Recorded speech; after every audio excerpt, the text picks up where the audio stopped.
Looks like our budget's gone up. So it's mid-April. Chris Minns won the New South Wales state election a few weeks ago. Friends, after 12 years in opposition, the people of New South Wales have voted for a fresh start. Of course, this probably has left you wondering what the implications of his win are. Of course, I'm going to be exclusively focusing on the transport and urban planning implications in this video. After all, Chris Minns was a very vocal critic of the Perrottet government when it came to such projects as the Sydney Metro, WestConnex and tolling reform. It'll be interesting to see how he handles being on the other side. He's already announced a lot, like a review into Sydney Metro. Don't worry, I'll be exploring that, as well as putting many projects on the chopping board. But hey, I'm cautiously optimistic. Honestly, I like Chris Minns.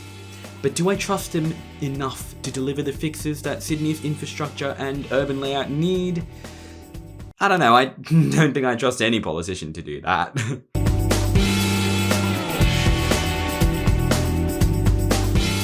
Now, Minns campaigned heavily against tolls before the election. I talked all about tolls in a very detailed video a few months ago. I'd heavily urge watching that, check out the top right. Anyways, he was vehemently against tolls, just like Perrottet, but he really blamed Liberal for our toll network.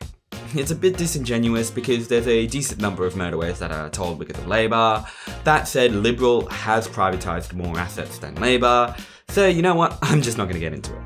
Anyways, Minns will cap tolls for Sydney drivers to $60 a week, starting in January 2024, on top of the existing 40% cashback scheme implemented under Perrottet. This is all great news for those that are struggling week by week to pay their tolls. That said, I think we should be at least a bit worried about this, because it could encourage more people to drive than to take public transport.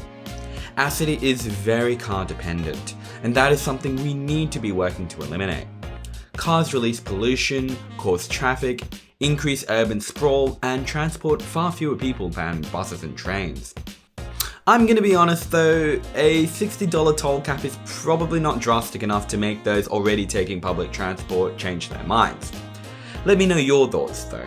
Ultimately, the solution to our crippling toll network isn't to try to reduce tolls, but to create better alternatives. In other words, better public transport. In the meantime, let's all continue to hate on Transurban.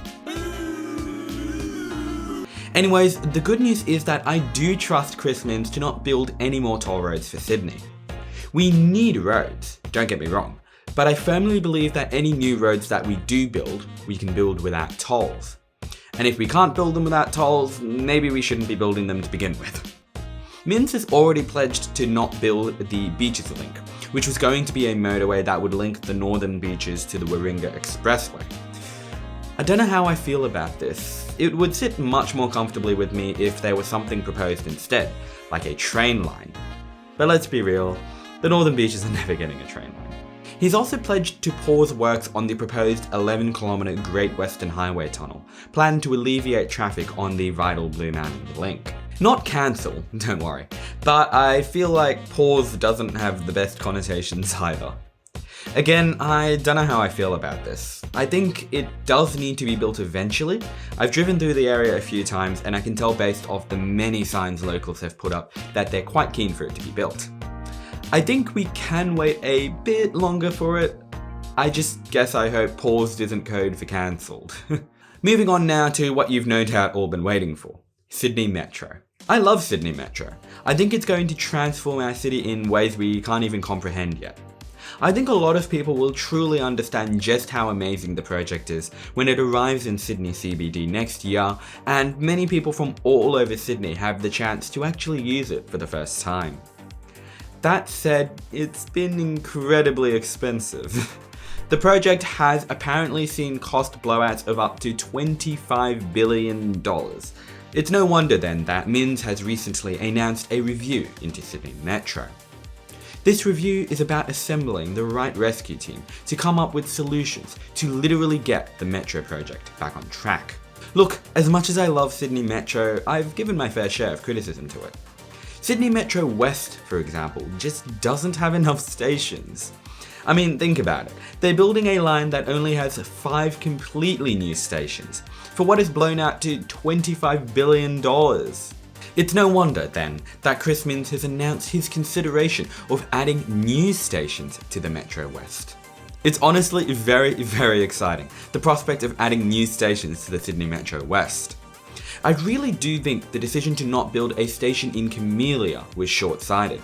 I made an entire video about that. And if I was Minns, I would really be looking back on that choice.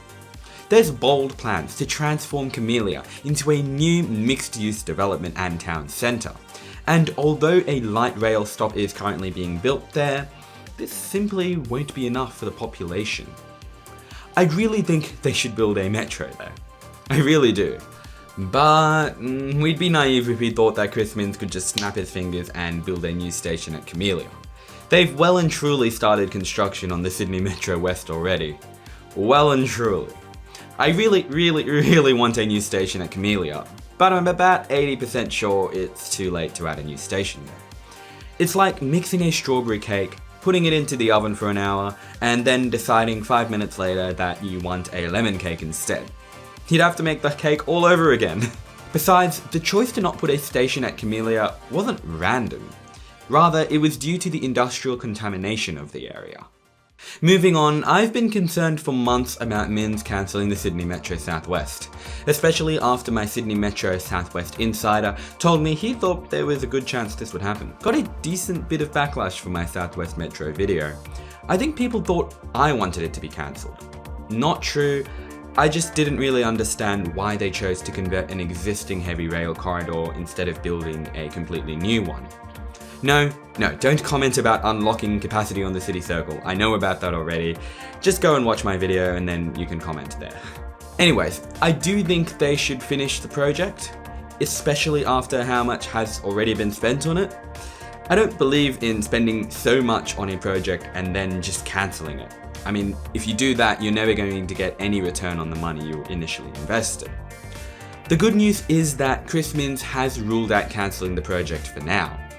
Although there's no chance of the project opening in 2024 as initially planned, and maybe not even 2025. Look, Sydney Metro is great, and I want to see it expanded even more. While Liberal committed to business case studies for 4 new metro lines before the election, Labor only committed to 2 of these, which I do think is a shame.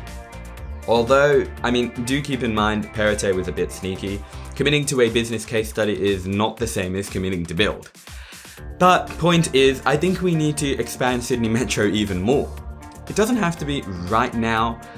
I just worry that these cost blowouts will mean we don't see any new Sydney Metro projects.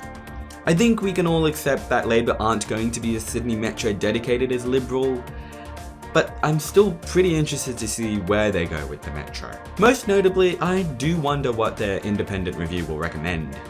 I think it genuinely could recommend against Sydney Metro, just because of how costly it's proving to be. And that could lead to Sydney Metro Southwest being cancelled. Look, I hope it isn't. I hope this isn't a prophecy. We've already spent so much on it. We'll just have to wait and see. Now, there's also the case of light rail. The good news is that Labor are committed to stage 2 of Parramatta Light Rail. Keep in mind Liberal were too, so this doesn't really change much. It's just good they're still gonna build it, I guess. Sydney's light rail has proven a massive success, with patronage doubling from February 2022 to February 2023.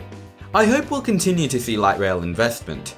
I have some ideas for extensions to our existing network that I'll probably share in a dedicated video sometime. Parramatta Light Rail, while not free from controversy, does seem to have faced much less media scrutiny than Sydney Metro, so hopefully this bodes well for future investment in light rail projects. The thing is that governments love to focus a lot on really flashy, big transit projects, instead of the simpler decisions that could improve our public transport.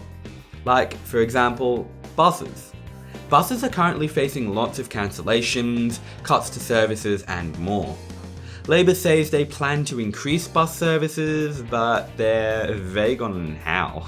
They quote the New South Wales Legislative Council in saying that privatisation of buses by Liberal has led to a decline in the quality of transport services available to passengers. That said, their plan to fix this is to just create a task force that will come up with a plan to fix this.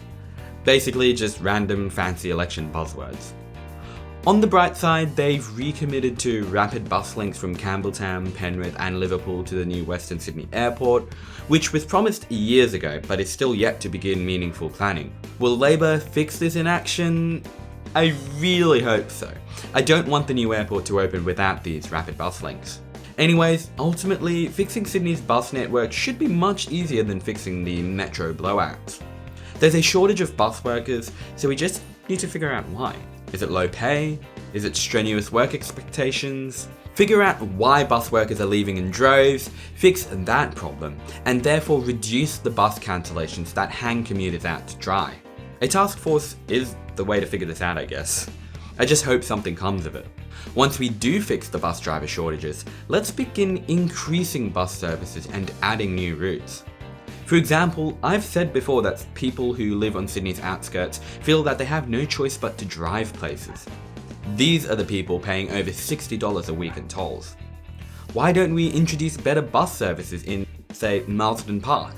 Why not implement a bus that runs not only every 15 minutes, but runs on the M7 straight to Sydney CBD? I mean, Bella Vista isn't that far from Marsden Park, and they have the 607X that does that. Also, part of why people in areas like Marsden Park feel like they can't rely on buses is all of the constant bus cancellations. So fix that. Improve commuter trust. See your patronage increase. Improve frequencies and optimize bus routes, and see patronage increase even more. All without having to spend billions on a metro, which should still be built eventually. But this provides a solution in the meantime. Now, to finish off, I'll go over what I think is very important to people my age. Housing. We're currently facing a housing and rental crisis, and I'm genuinely concerned about what the future holds for our city. Sydney is increasingly becoming an inheritance city. It's less about how hard you work, what job you have, or any of that, but more about how much money your parents have.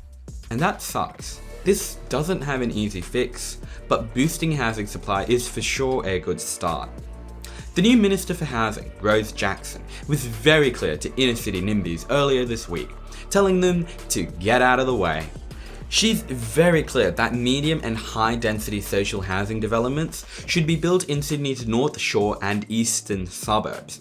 And if those who live here don't like that, too bad. I strongly approve this, especially as someone who lives out in the far suburbs and would love to live closer to the city. I'm not an expert on social housing, but I do think we need a renewed focus on it, and I'm glad to see Jackson's sentiment very much aligns with this, while also pledging to locate it in areas that already have infrastructure, not the infrastructure deserts of Western Sydney. Meanwhile, Paul Scully, who is the planning minister, vowed to increase density around the Sydney metro station of Crow's Nest last year, and I'm happy to see that this will probably go ahead due to Labor's win. Build around stations. Build around stations. That's what we need to do. My verdict on Labor so far? Personally, I just wish they'd be bolder. A lot of what they've proposed is timid, because ultimately we're a state in debt, we're in a cost of living crisis, and transport is just not their priority. Hey, Liberal weren't really coming to the election with much either, other than saying they'd fund case studies to build 2 more metro lines than Labor were proposing, which isn't even a commitment to build. I think no matter who won the election, we'd still be coming out of the infrastructure boom New South Wales has enjoyed over the past decade. We're going to, unfortunately, see construction massively slow over the next few years. We can't afford flashy projects anymore, but I hope that small fixes are where we'll prosper, like improving bus services. So, I'm hopeful. Cautiously hopeful. Thank you for watching.